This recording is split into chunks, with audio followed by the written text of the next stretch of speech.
सावता बाबाचं उदाहरण घ्या. होय भक्ती केला तसा होतो. कसा होतो? विठ्ठल विठ्ठल म्हणलं का तो कांदा होतो.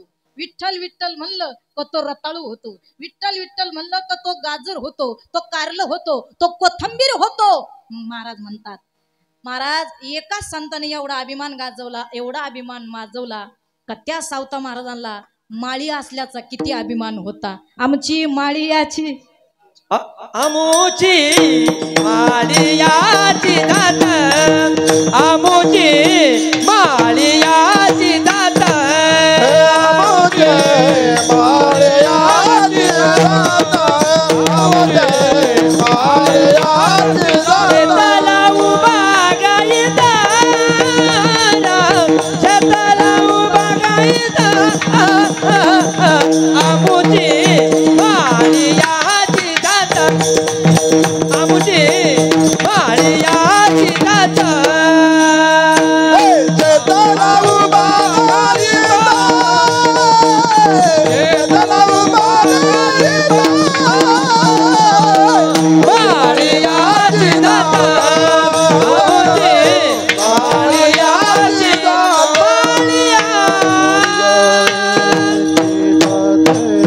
वा वा वा वा वा.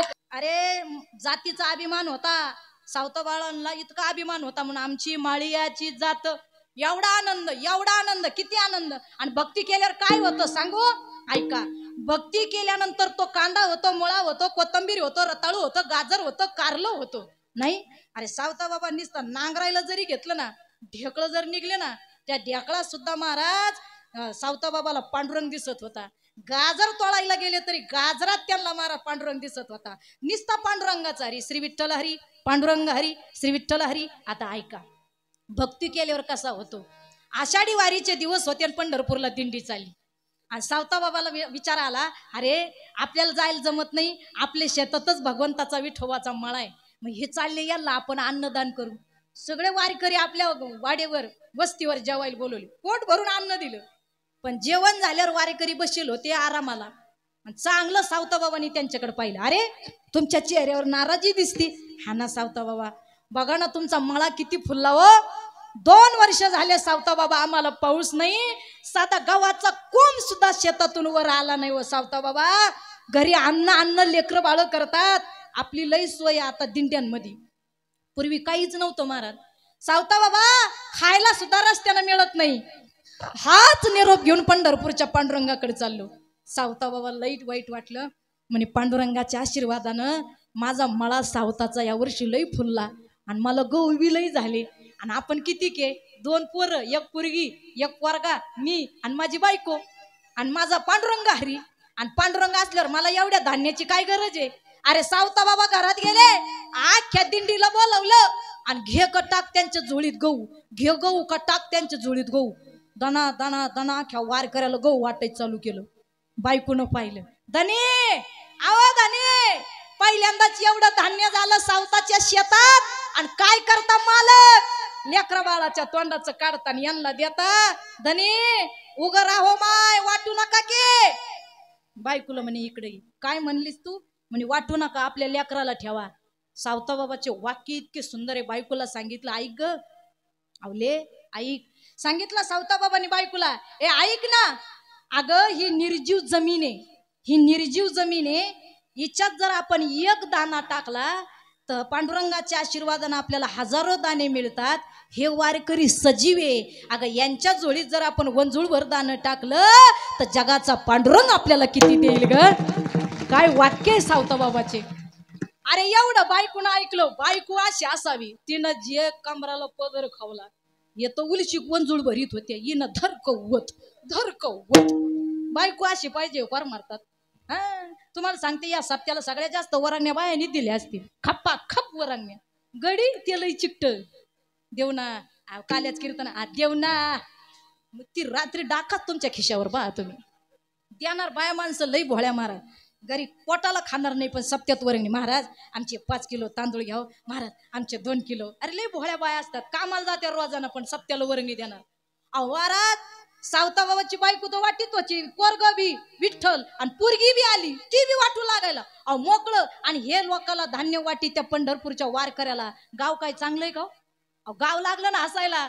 सावता याडा झाला, लेकरा बाळाच्या तोंडातलं काढतो आणि या लोकांच्या वंजुळीत घालतोय.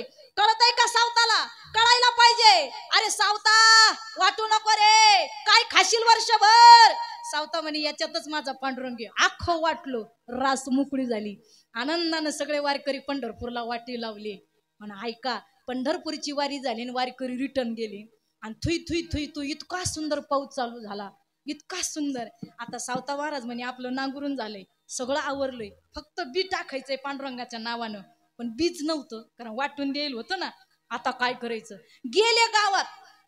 सावकार एक पायली बी द्या, तेवढं पेरलं ना पुढच्या वर्षी डबल पायली देतो. सावता त्या दिवशी आम्ही आरडत होतो वाटू नको, आमचं ऐकलं नाही, गप्पा गप्पा वाटून टाकलं. अरे पेरायला सुद्धा बी नाही ठेवलं.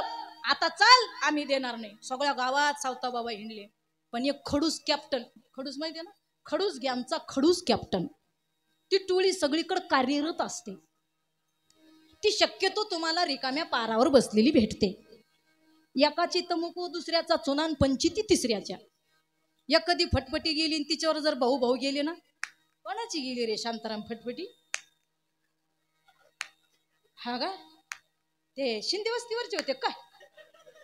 हा का? आणि पुढं कोण होता मोठा? अयो. आणि माग तो लहान. त्यांच्यात लय भांडणं चालली होती वावरावरून. तुला का काढी लावायची? गप्पच ना बाबा. लय उद्योगी लोक. बाया जरी निघल्या ना, बाया कुठं झाल्या ना, ही टोळी पारावर बसणारी. मी इथली सोडून आणि मांडपातली धरून सांगते, ती टोळी लय खतरनाक. बाया बाया अहो महाराज एखाद्याच्या घरी पुऱ्या, तुमच्याकडे पुऱ्याच म्हणतात, ते लाटायला जाते त्याला काय म्हणत्या? पुऱ्या पुऱ्या लाटायला. ते महाराज बोली ती शेवंती. हा बऱ्याच शेवंत्या माहिती. शेवंती लाटायला बाया जर पोळपाट लाटणं घेऊन चालल्या ते म्हातारे कोतरे कुठं चालले बाई? काय नाही, आमच्या मोठ्या खटल्याच्या पुरीचं जमलं, तिच्या पुऱ्या आहे शेवंती. हा का? आणि तुझ्या नवऱ्याचं नाव काय पत्रिकेत टाकलं नाही? भिल्ल बुंगून. बाई ती पोळपाट लाटण्या सहित घरी असे म्हातारे येत बाबा. लय खतरनाक मार. ही टोळी कार्यरत होती. त्या टोळीचा कॅप्टन शेजारी ऐकत होता. सावताबा म्हणे सावकार बी द्या ना. डबल बी देईन, फक्त पेर भाऊ द्या, मातीत टाकू द्या, डबल देईन. पायलीचं शेरभर देईन, शहराचं 4 पायल्या देईन. कोणीच दिलं नाही. पण ती खडूस तिथं होतं. सावता बी पाहिजे का रे? हो. खूप गोड बोलायचे सावता. कधी सावता बाबा चेहऱ्यावर नाराजीन. हा मला पांडुरंगारी श्रीरंगारी बी पाहिजे होतं. बर सावता मी देतो. हा द्या साहेब भाऊ, तुम्ही बी द्या, पांडुरंगाचीच कृपा होईल. माझ्या शेतात सोन्यासारखं पीक आलं ना, डबल तुम्हाला बी देईल. सावता मी बी देतो. पण ते इतकं खडूस होतं, कडू भोपळ्याचं बी होतं. सावता माझ्याकडे कडू भोपळ्याचं बी आहे, पिशवी भर आहे, जा बरं हे घेऊन आणि पेर बरं शेतात. अरे कडू भोपळे आले, तुला वर्षभर कापून कापून खायला होतील. सावता म्हणे हीच माझ्या विठ्ठलाची इच्छा, आणा ती बी. नाही नाही म्हणले सावता बाबा, कडू भोपळ्याचं बी येडी तरी बाई लावीन का? येडी सुद्धा लावलायची नाही मारा. माणूस काय सांग, येड शान तर जाऊ दे, येडी नाही. अरे माझ्या सावता बाबानं त्या खडूस माणसाची पिशीभर बारात कडू भोपळ्याचं बी घेतलं आणि पांडुरंगाचं नाव घेतलं आणि पाबर धरली ना, अख्ख्या वावरात कडू भोपळा लावला. अहो अख्खं गाव त्या सावता बाबाला हसायचं.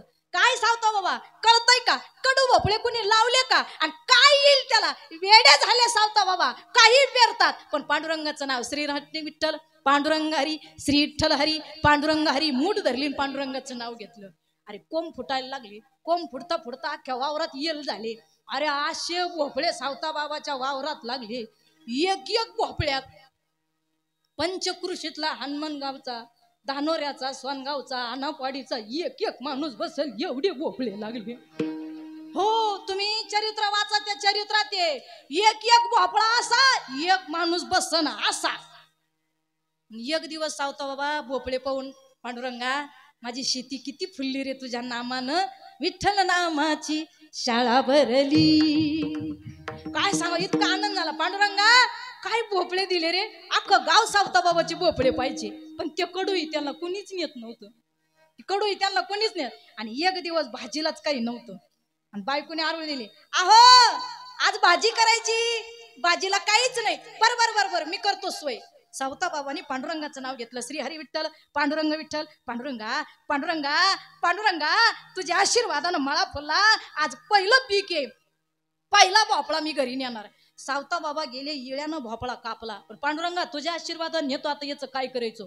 एवढा जड भोपळा वढीत वढीत आणला बैलगाडी एवढा मोठा घरी नेला. आणि बायकून फक्त देठ काढलं कडू भोपळ्याचं, तर त्या कडू भोपळ्यातून गव्हाची रास बाहेर पडली. महाराज रास गहू बाहेर आले आणि ही बातमी अख्ख्या पंचकृषीत पांगली. भोपळ्यातून गहू आले, भोपळ्यातून गहू आले. अगो बयो बयो बयो. दानोऱ्यावाल्यांनी आनपाडीला फोन केला, आनापाडीनं तिकडं डुकरेवाडीला माळेवाडीला फोन केला. सगळे स्वैर्य गोळा केले, चला सावता बाबाच्या मळ्यात भोपळ्यातून गहू निघू राहिले. पण ज्यांनी ज्यांनी सावता बाबाला नावं ठेवले ते खुरपे घेऊन भोपळे कापायला गेले का ते भोपळे मोकळे निघायचे. काय देवाची लीला आहे, भोपळे मोकळे. पण सावता बाबाने काढले का धान्याचे धान्य. मला सांगा, अख्खं गावगाळा झालं सावता बाबाच्या मळ्यात. विचार करायचे लोक वाळून चालले म्हणे सावता बाबाच्या कडू भोपळ्यातून आपण कापलं का निघत नाही. आणि सावता बाबाने डेट कापलं तो महाराज धान्याची रास निघू राहिली, गहू.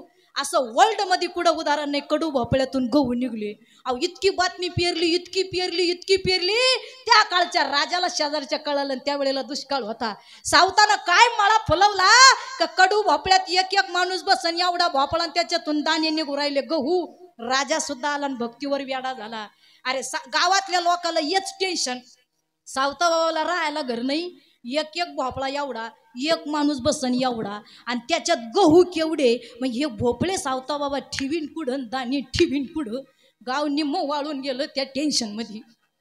हा, आणि सावता बाबाला एकच काळजी का देवा तुझ्या नामानं मी शाळा भरवली, हरिनामाची शेती केली, मला तू एवढं दिलं एवढं दिलं. आता याच्यातलं मला काहीच नकोय, पण याच्यातलं सगळं लोकांना वाटायचं. हे टेन्शन सावता बाबाला कुणाला देऊ. राजा आले, राजाला सांगितलं सगळे भोपळे तुम्ही घेऊन जा. सावता बाबाच्या भक्तीवर तो एवढा वेडा झाला का कडू भोपळ्याचा त्यांनी गहू केला. विठाला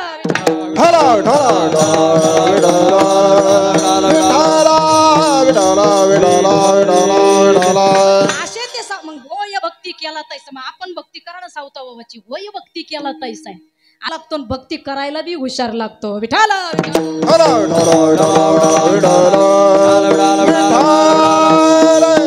अरे अशी भक्ती केली, होय भक्ती केला तैसा. पुरवी माझ्या सावता बाबाचे ज्ञानोबा तुकोबाची जना मीरा मुक्ता संत श्रेष्ठ महाराज जगद्गुरु तुकोबारायची गाथा बाहेर काढण्याच्या इच्छा पूर्ण केल्या. होय भक्ती केला तैसा.